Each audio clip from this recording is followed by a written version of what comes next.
Your favorite joke from Transformers: Rise of the Beasts almost didn't make the cut. Pete Davidson's riffing was so controversial that the director had to fight to keep it in, and Anthony Ramos insisted on doing all his own stunts, even when that meant being thrown 30 feet in the air repeatedly. You aren't gonna believe some of the things this cast went through. Anthony definitely deserves his $2.5 million salary from the film. It's about to be epic. As we touched on before, he insisted on doing everything in this movie for real. And since his character was supposed to keep his cool in a crisis, my character Noah is ex-military. That usually means that Anthony was put right in the middle of the action. At least Pete Davidson got to stay safe and tucked away in a sound booth. There was this one stunt where Anthony was getting thrown 30 feet in the air, then I'd land and get thrown again. And this went on for days. According to him, they had to add extra shooting days because I wanted to do it all myself and not use a double. And stunt doubles weren't the only luxury Anthony had to do without. Instead of using green screens, most of the movie was actually shot on location in Machu Picchu. The heat was crazy, but some of the most beautiful shots you'll ever see. Anthony was a big fan of the way that director Stephen Caple Jr. approached filming while they were there, but the two of them bonded on more than that. Both Stephen and Anthony grew up listening to 90s hip-hop, and Anthony was touched to see how much of the movie's soundtrack included music that was a huge part of my childhood. Pete Davidson may not have had to do any stunts, but that doesn't mean his time on set was easy. To play the rebellious jokester Autobot Mirage, Pete spent a lot of time riffing in front of a microphone. You're looking good, man!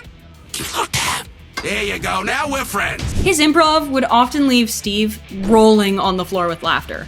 But as we mentioned before, the studio didn't have quite as much trust in the former SNL star. There was this one joke that Pete came up with off the cuff that was so dirty they wanted it cut. Good thing Steven had his back. He screened the movie with the joke kept in, and that line got the loudest laugh in the theater. This was the moment that everybody realized, we gotta keep it now. We're glad to hear that Steven was willing to give Pete so much freedom to do what he does best. He was even willing to change some of Mirage's animation to fit with Pete's improv, which, as Steven pointed out, can be very expensive to do. But it was worth it when you see his performance. Fortunately, they didn't have to do any reshoots with any of the live-action actors because of this, which is probably for the best when you consider how much more expensive it would have been to get Dominique Fishback to Peru. The most incredible thing happened to Dominique while she was filming in Peru.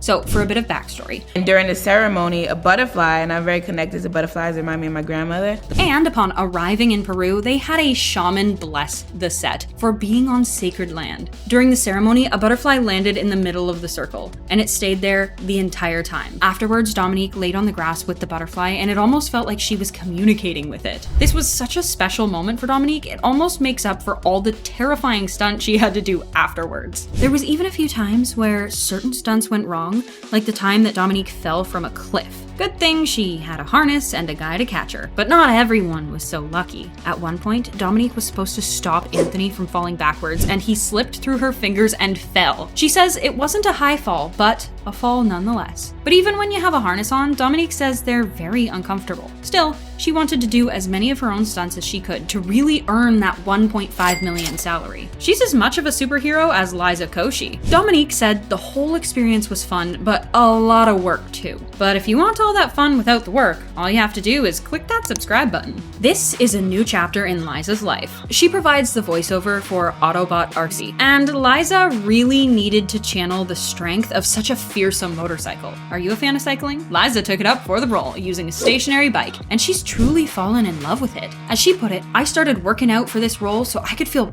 as powerful as her in the booth. Now you gotta appreciate that commitment. On top of that, Liza would also show up to work wearing full athleisure. I wore tight leggings just to feel more of a stance, so I wore spandex to be more of a superhero. It didn't necessarily matter what she wore since, like Pete Davidson and Peter Dinklage, Liza spent all her time inside a recording booth. She was bringing home that $300,000 salary either way. But she still put on a full costume because she found that it helped me reach to power versus wearing something that was a little more lackadaisical, loose. And this new sense of power is something Liza is going to take with her from now on. She says to play this strong voice is a metaphor of where I'm at in my womanhood. You can really see why Liza says she's in her strong era right now. Now, Peter Dinklage didn't enjoy the sound booth experience as much as Liza did. He found that being separated from all the action on set, you feel a bit removed from the experience. Now, he's done voiceover work before, and so he definitely had more experience than Tobe Nwigwe was bringing to the table, but most of Peter's previous voiceover roles were for an animated kids film, and he found that having had most of the movie already filmed before he even got there was very strange. Fortunately, he had the ever-supportive Steven to lean on. Steven, our incredible director, just guided me through the whole way. And even if Peter would have preferred to be on location in Peru alongside Anthony and Dominique, he still loves that he gets to play a villain. Villains are, in my experience, the most fun you can have at the movies. Steven helped him not only by getting him more involved with the plot and characters, but by encouraging him to really have fun with the voice. Yeah, I mean, if you want low and creepy and growly, I'm your guy. Peter loved being able to sound so threatening and scary, probably as much as he enjoyed taking home that $400,000 paycheck. You may know Tobe for his music, but he's breaking into the world of acting now. Transformers: Rise of the Beasts is Tobe's very first acting role, and he apparently impressed Steven so much. They told me, hey, listen, we want to add you to some more scenes. So I had to cancel my whole European tour. Tobe had been recommended for the role by a friend who had passed on it first. And when Steven tried to reach out to him, Tobe thought the whole thing was a joke. It's not like he's someone like Peter Cullen who would have been expecting an email from Steven, but when Tobe found out it was real, he decided to take a shot. But according to him, because I'd never done no acting ever in my life, I just had the script right here and just read it like I was acting and just recorded myself. He sent the video into the studio and movie history was made. At first, Tobe was a little hesitant to take on the role because I can't be apart from my wife and kids for a whole month. But the studio loved him too much to let him go. They agreed to fly out him and his entire family just to have him appear in this role. And for a $700,000 salary, can you imagine? It was definitely worth it. You're definitely familiar with Peter Cullen, even if you don't know his name. He's been the voice of Optimus Prime since all the way back in 1984. And he's returning yet again for Rise of the Beasts. And this movie has the same ingredients that were there at the beginning. He's bringing home $500,000 for this picture, but he definitely recognizes how far Steven is going to pay respects to the original material, which definitely makes sense considering Steven grew up watching the animated Transformers Beast Wars series. But that being said, playing the same character for almost 40 years now has gotten Peter feeling pretty nostalgic, and he's taking this time to look back on the advice he was given all the way back at the beginning, when Peter voiced Optimus for the first time. I was living with my brother Larry, who was a Marine. He told his brother that he was auditioning to play a truck. And he started to laugh. He said, a truck? Peter had to explain that Optimus Prime is a hero, which changed his brother's mind completely. He said, Peter, if you're gonna be a leader, be strong enough to be gentle. Now, Peter took this advice into his audition.